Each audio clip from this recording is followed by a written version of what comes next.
And the crisis is nothing new to San Diegans. Leaders, advocacy, and environmental groups have been sounding the alarm for decades.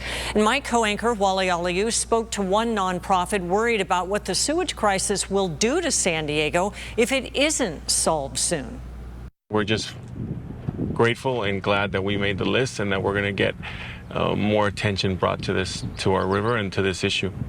What needs to be done to get us off this list? This issue does not get fixed unless both Mexico and the United States are working together. If you go for a hike near some of these trails by the river, a lot of the bacteria and pathogens, they're getting aerosolized. You know, our beach here has been closed for over 2 years now, over 800 consecutive days. That is unacceptable. And so who wants their kids to grow up near an open sewer? No one. This estuary is one of the last intact wetlands in the state of California, right? And what it does in terms of, you know, the meeting of river water and salt water coming together in this estuary, in this wetland, and all the filtration processes that happen here, the incredible biodiversity here. You know, this whole region is endemic, right? There's plants and animal species here that you will not find anywhere else. And so, you know, on so many levels, like, we know that what we have here is a gem, and we need to do everything that we can to protect it.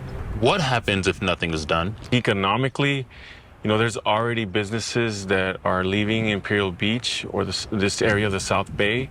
There's residents that are leaving this part of the South Bay. I think on the Tijuana side, I don't think that they can afford for this issue to continue, right? There's a lot of black water issues in the city of Tijuana, right, that the Baja government and the federal government are working towards, you know, hopefully solving. And if it worsens, you know, that means that all these residences, all these houses that you see all along the river valley, those people shouldn't be opening their windows. How painful is it that this crisis impacts communities of color disproportionately?